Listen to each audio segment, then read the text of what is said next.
칼슘 채널 블로커에 대해서 우리가 칼슘 채널 블로커에 대해서 좀 자세히 오늘은 공부를 하려고 하는데 이미 이 칼슘 채널 블로커가 심혈관계의 다양한 질환들에서 어떻게 사용되는가에 대해서 이미 우리가 맨 처음 이 양약, 심혈관계 양약 강의 안티 아리스믹 드럭 할 때부터 시작해서 몇 차례에 걸쳐서 반복적으로 언급을 해왔죠. 그래서 오늘은 특히 하이퍼텐션 그리고 마이너하게는 이스케믹 하트 디지즈 상황에서 이런 약물들이 사용될 수 있는데 그때 어떤 작용 기전을 통해서 이런 약물들이 작동하는가 하는 걸 중심으로 말씀드리려고 합니다. 그래서 우리가 이미 하이퍼텐션과 관련된 부분에 있어서도 다이ure틱스라든지 아드레너직 블로커라든지 레닌 안지오텐신 알도스테론 시스템의 이니비터들 이런 것들이 하이퍼텐션 치료에 사용될 수 있다는 사실들을 이미 다 공부를 했고요. 그때도 이 테이블에 다 언급이 됐지만 사용될 수 있는 약물 그룹 중에 하나가 칼슘 채널 블로커가 있다는 것도 이미 언급이 된 바가 있죠. 다시 한번 정리를 해볼게요. 일반적으로 교과서 수준에서 안티 하이퍼텐시브 에이전트로 사용되는 약물을 이렇게 크게 보통 4가지 그룹으로 나눕니다. 그래서 우리가 이미 앞서 3가지 그룹에 대해서는 이미 얘기를 한 것들이죠. 이제 좀 익숙해졌죠? 그때도 언급했듯이 이제 다이ure틱스 중에서는 하이퍼텐션에 가장 보편적으로 사용되는 것은 사이아자이드 계열의 다이ure틱스들입니다. 다른 것들도 쓸 수 있지만 제일 많이 쓰는 거 이거고요. 그 다음에 심파솔라이틱스 중에 그래서 센트럴리 액팅 드럭들, 그 다음에 알파 블로커, 베타 블로커 이런 것들이 다 하이퍼텐션에 사용될 수 있는 약물들이었죠. 그리고 이제 레닌 안지오텐신 알도스테론 시스템 관련해서는 안지오텐신 컨버팅 엔자임의 이니비터와 안지오텐신 리셉터, AT1 리셉터의 안타고니스트 이 2가지 약물들이 하이퍼텐션에 사용될 수 있다라고 말했었습니다.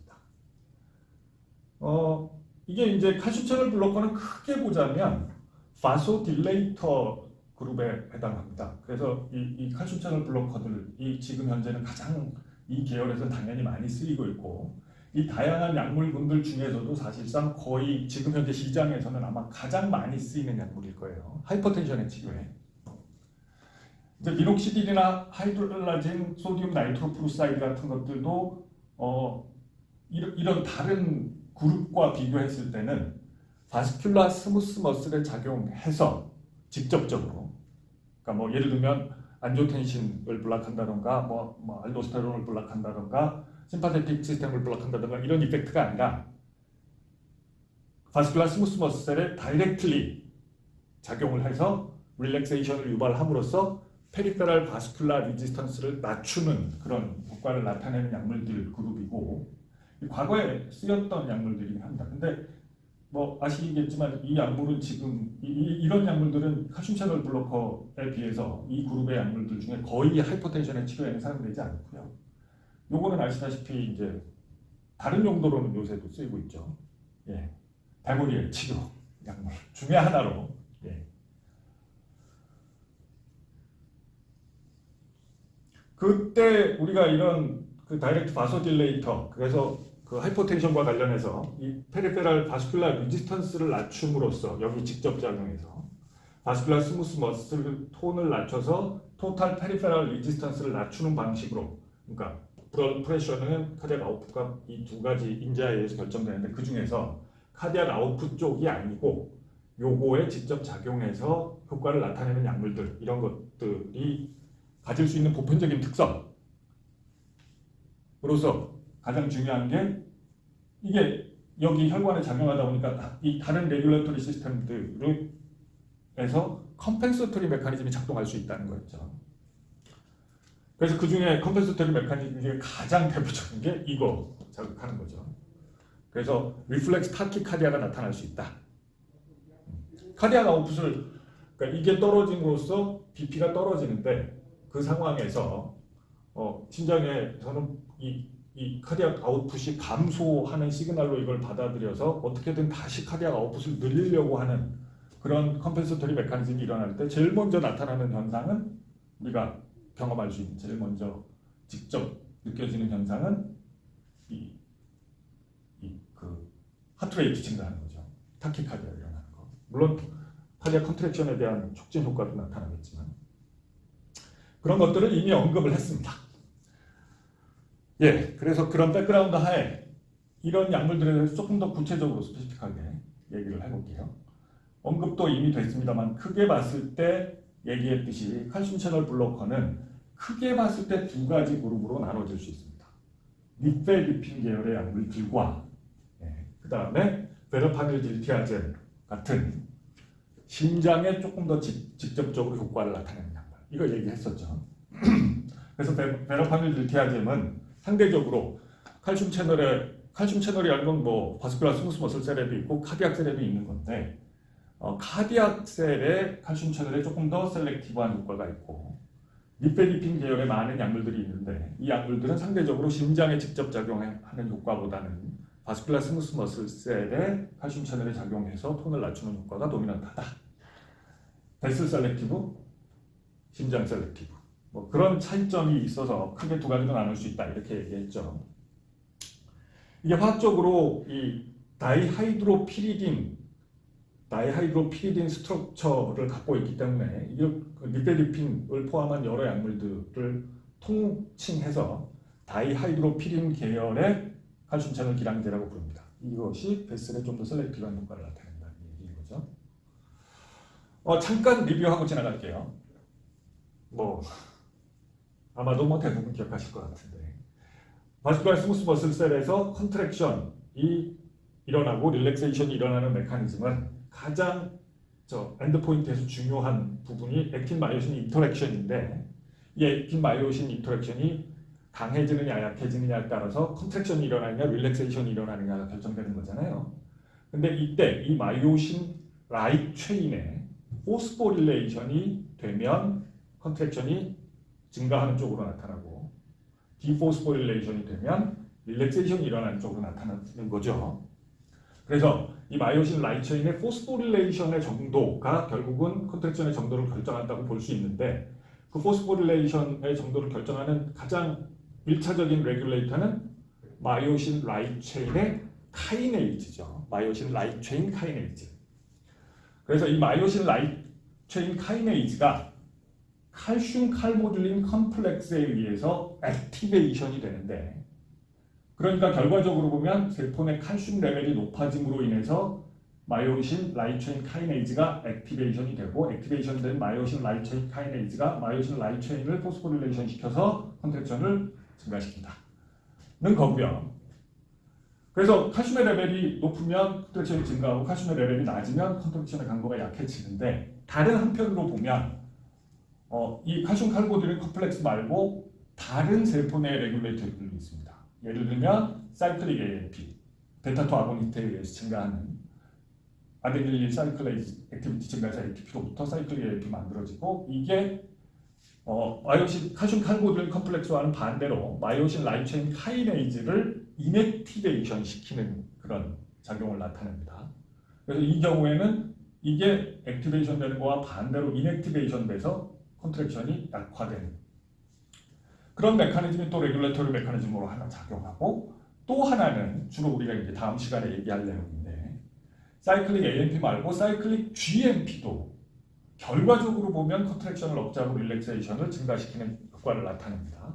근데 이때 이 효과를 나타내는 것은 사이클릭 GMP가 마이오신 라이트 체인의 디포스포릴레이션을 직접적으로 촉진함으로써 인해서 나타나는 효과입니다. 어쨌든 결과적으로 보면 이쪽 파란 쪽 패스웨이는 릴렉세이션을 증가시키는 방향으로 빨간 쪽 패스웨이는 컨트랙션을 증가시키는 방향으로 작동하게 되고요. 이 중에서 가장 얘기했듯이 중요한 레귤러터리 메커니즘이 세포 내 칼슘 레벨이라는 거죠. 그래서 칼슘 채널 블로커는 칼슘 채널을 통한 칼슘의 인플럭스를 억제함으로써 바스큘라 스무스 머슬셀에서 결과적으로 컨트랙션을 억제하는 효과를 나타낸다. 이미 우리가 알고 있는.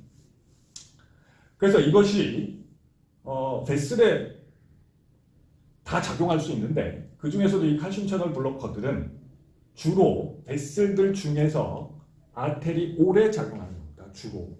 예. 그러니까 아테리 쪽, 베인 쪽 다 이 스무스 머슬이 있고 이거에 의해서 컨트랙션이 조절되는데 아시다시피 아테리올은 리지스턴스 베슬로 기능을 해서 이게 얼마나 컨트랙션을 하느냐가 바스큘라 리지스턴스를 결정하고 그래서 블러드 프레셔에 직접 반영되는 그런 인자인 반면에 베인의 릴렉세이션이 일어나면 이거는 시스테믹한 토탈 페리페랄 바스큘라 리지스턴스에 직접적으로 영향을 미치지는 않지만 커파시텐스에 영향을 미치죠. 그래서 아테리올을 리지스턴스 베슬이라고 부르는 거와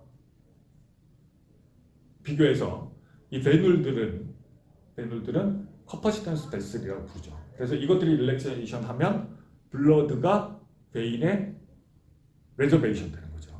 그래서 결과적으로 보면 비너스 리턴이 감소하고 그래서 엔드 다이어트 볼륨이 감소하고 이런 효과를 나타내서 결과적으로 이것 역시 이 블러드 프레셔를 간접적으로 낮출 수 있는 효과는 있죠. 그런데 어쨌든 지금 얘기하는 이런 약물들은 아테리올라 딜레이터로 주로 작용해서 시스테믹 바스큘라 리지스턴스를 감소시킴으로써 하이퍼텐션에 직접 영향을 미치는 거고요. 아까도 얘기했던 것처럼 당연하게 어떻게 보면 당연하게 이런 약물들이 다른 안티하이퍼텐시브 에이전트들과 비교했을 때 더더욱 리플렉스 타키카디아 같은 컴펜서토리 메커니즘들을 유발할 가능성이 높습니다. 그렇기 때문에 그렇게 되면 이 하이퍼텐션에 대한 교정 효과가 떨어지게 될 테니까 그래서 이 심파솔라이틱스, 그러니까 센트럴 심파솔라이틱스나 베타 블로커 같은 약물들을 같이 사용할 경우에는 이런 컴펜서토리 메커니즘까지 같이 억제함으로써 좀 더 효과를 극대화시킬 수 있겠죠. 당연한 거죠.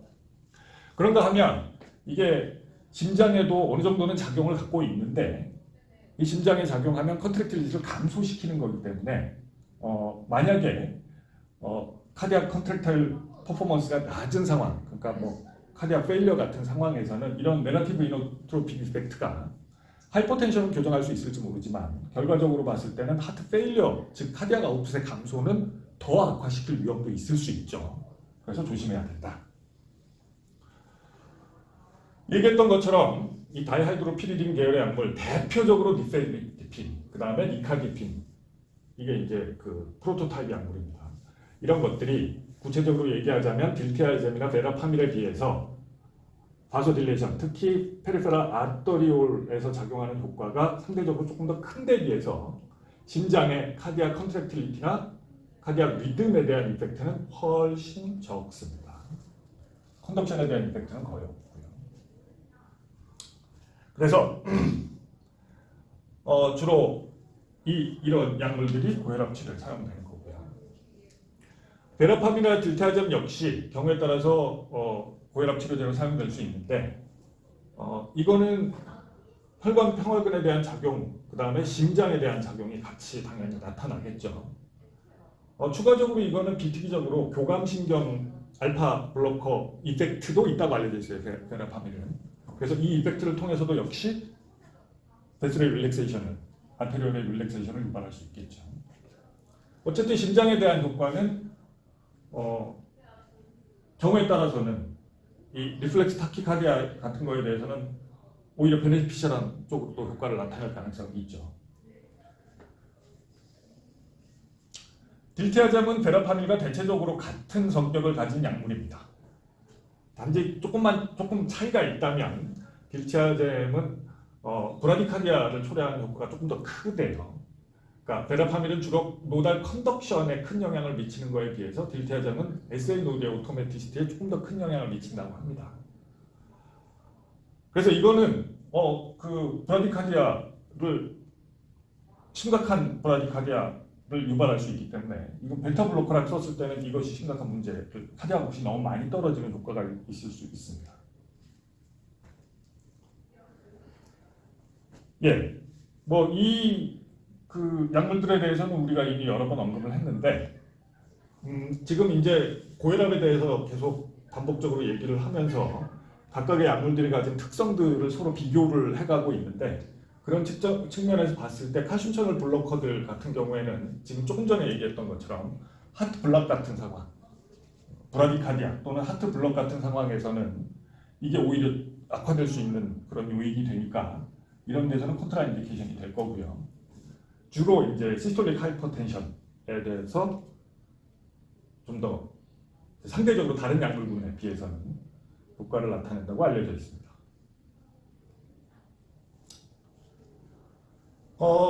이 다른 약물들에 대해서는 우리가 다 언급한 거고, 이게 지금 얘기했던 것처럼 카디오 디프레션이 중요한 사이드 이펙트로 나타날 수 있고요. 하이퍼텐션이 너무 심할 수 있고, 헤드에이크나 페리페럴 이드마 같은 부작용이 나타날 수 있는데요.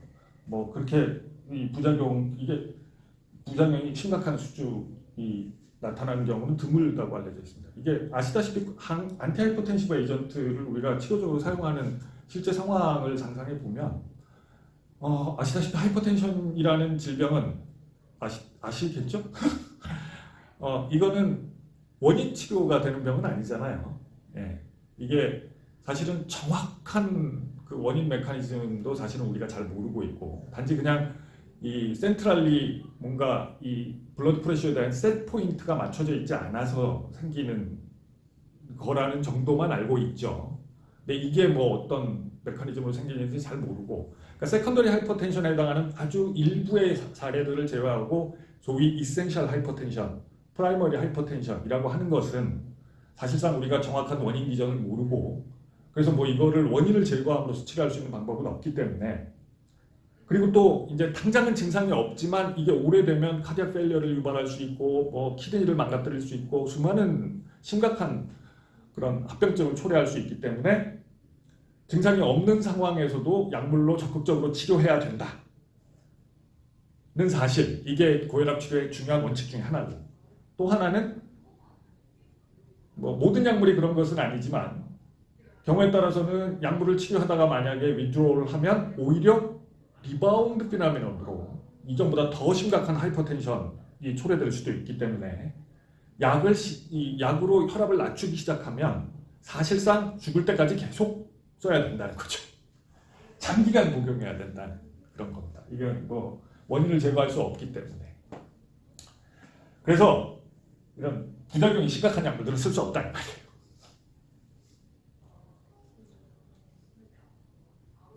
그런가 하면 한편으로는 마이너하다고 얘기했지만 이스케믹 하트 디지즈의 치료제로서도 칼슘 채널 블로커가 사용되기도 합니다. 이것 역시 우리가 이전에 뭐 얘기했던 내용이지만 이제 좀 익숙하죠?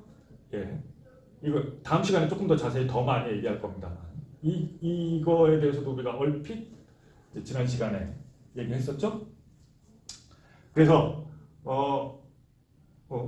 이 크로닉 코로나리 아터리 디지즈, 즉 안자이나 팩토리스 상황에서 이런 여러 가지 쓸 수 있는 약물들이 있는데, 우리 다음 시간에 언급할 게 나이트레이트인데 이것도 상식적으로 우리가 알고 있다시피 나이트로글리세린이라고 하는 것이 가장 이 안자이나 팩토리스에서 대표적이고 가장 중요한 약물인 겁니다. 이게 다음 시간에 얘기할 거고.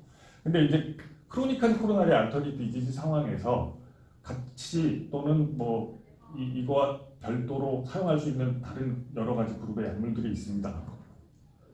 뭐 아스피린 사실상 거의 뭐 어큐트든 크로닉 상황이든 이게 트롬보 엠볼리즘이 중요한 현상이니까 그거를 막기 위해서 아스피린 사실상 뭐 그냥 거의 모든 코로나리 아터리 디지즈 상황에서 사용한다고 볼 수 있고요.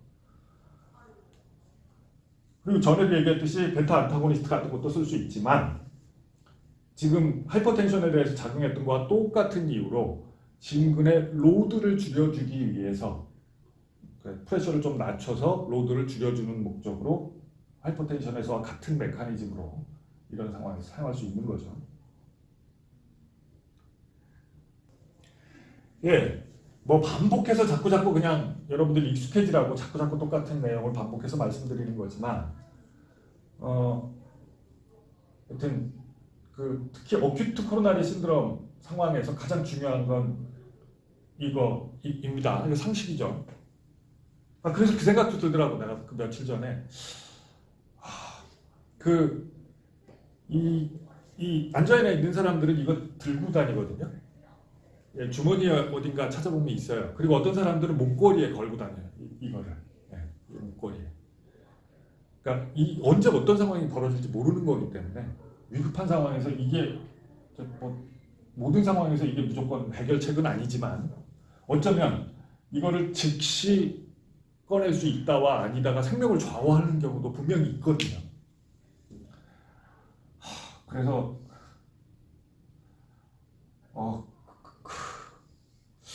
그분도 어디 뒤져보면 이게 어디 있지 않았을까 하는 생각도 나중에 지나고 나서 문득 들긴 하더라고요.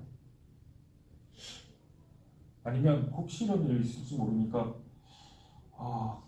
이거 한 발 나도 좀 가지고 다닐까? 뭐 이런 생각이 들기도 하고. 그러니까 어큐트한 상황의 얘기입니다. 다. 네, 이거 물론 이제 크로닉하게 장기적으로 이게 일이 있을 때만 꺼내서 먹는 그런 용도가 아니라 장기적으로 복용할 수도 있어요. 안전한 증상을 예방하기 위한 목적으로. 근데 하여튼 그런 장기적인 상황, 이제 이벤트가 있을 때만 꺼내서 먹어야 되는 그런 상황이 아니라 이게 빈도가 굉장히 잦은 이런 그러니까 어느 정도 진행된 환자이나 상황 같으면 이런 다른 약물들을 예방적인 목적으로 쓸 수 있는데 그럴 때 사용할 수 있는 것들이 아까 얘기한 베타 안타고니스트나 칼슘 채널 블로커, ACE 이니비터 같은 것들입니다. 이거 잠깐 한번 미리 예고편 얘기하고 지나갈게요. 이스케미아라는 거는 디맨드와 서플라이의 임밸런스다. 이거까지는 우리가 지난번에 얘기했고, 그래서 안자이나 상황에서, 즉 이 임밸런스가 있는 상황에서 우리가 이거에 대한 치료 방법으로 어떤 전략으로 접근할 것인가라고 했을 때 하나는 서플라이를 증가시키는 방법이고 하나는 디맨드를 낮추는 방법인데 디맨드를 낮추는 방법을 우리가 주로 쓴다. 그런 얘기까지 했었죠, 지난번에. 서플라이를 증가시키는 건 왜 안 될까요? 코로나리 아터리도 아터리잖아. 그러면 어쨌든 이 아터리에 대해서 또는 지금 육안으로는 안 보이지만 이 터미널에 있는 아테리올들에 대해서 예를 들면 다이렉트 바소딜레이터 같은 약물들을 만약에 사용했을 때 만약 여기 작용하는 약물들을 우리가 사용했을 때 코로나리 아터리에 스페시픽한 어떤 약물들을 사용했을 때 퍼퓨전이 증가하지 않을까? 그래서 서플라이가 증가하지 않을까? 네. 그런 의문을 한번 가져볼 필요가 있죠. 그래서 실제로 이제 우리가 얘기한 여기서는 구체적으로 언급하지 않았지만 앞서 얘기한 다이렉트 바소딜레이터 중에 어떤 것들은 이런 코로나리 아터리에도 직접 작용할 수 있거든요. 네, 부분적이나마. 그래서 코로나리 아터리의 릴렉세이션을 아테리올의 릴렉세이션을 유발하면 서플라이가 증가하지 않을까요? 그 배운 적 있나? 이게 그럴 때 서플라이가 잘 증가 안 하죠. 좀 더 정확히 말하면 감소할 가능성이 많죠.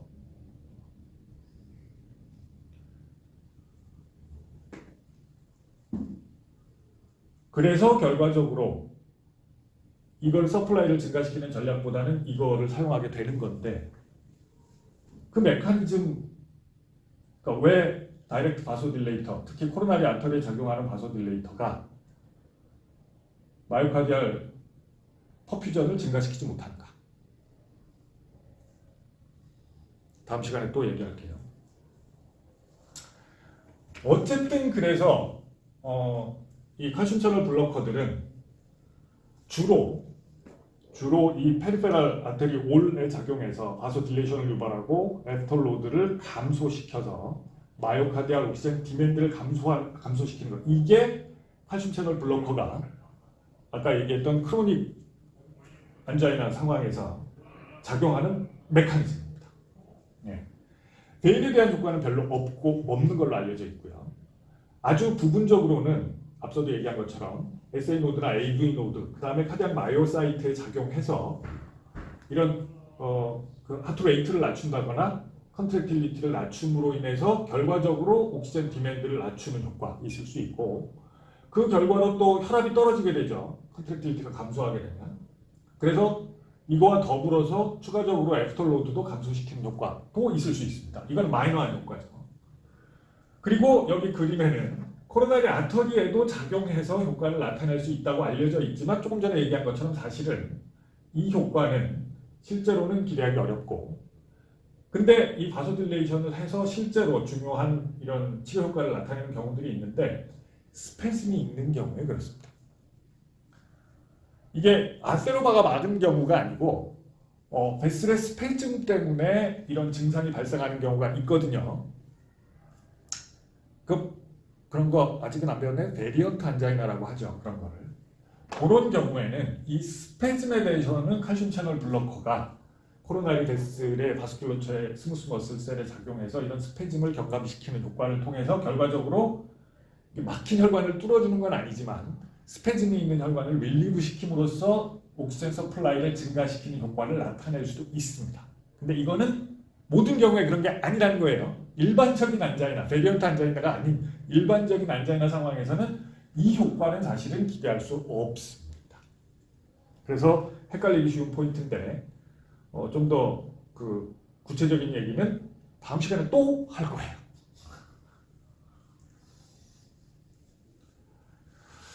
그래서 앞서 얘기한 것처럼 이런 리ኳ이어먼트를 감소시키는 게 주된 효과고 옥시젠 서플라이를 증가시키는 경우가 있지만 이런 스페즘 같은 특수한 상황에 국한됐다라는 거고요. 예, 쭉 우리가 언급한 얘기들이죠. 부작용 그렇게 심각하거나 빈도가 아주 높지 않다는 거예요. 이런 것들이 다.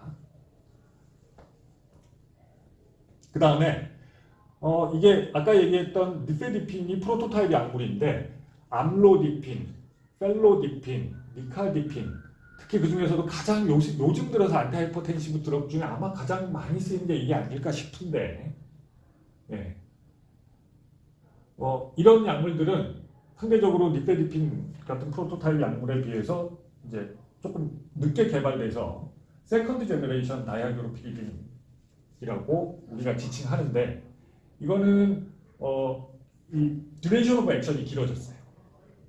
이거는 특히 안티하이퍼텐시브 드럭을 사용할 때는 중요한 장점입니다. 왜냐하면 이걸 매일 먹어야 되고 평생 먹어야 되는 거기 때문에 하루에 2번, 3번 먹으려면 굉장히 번거롭거든요. 그래서 이 약물들은 듀레이션 오브 액션이 길어져서 하루에 보통 한 번, 네. 보통 한 번 먹는 걸로 충분히 효과를 나타내기 때문에 그런 면에 있어서는 이 세컨드 제너레이션 드럭들이 확실한 장점을 갖고 있습니다. 단지 이제 퍼스트 제너레이션 약물들에 비해서 네거티브 이노트로픽 이펙트가 조금 더 강하다고 알려져 있어요. 그래서 하트페일리어 상황에서는 이런 약물들은 좀 부적절한 거죠.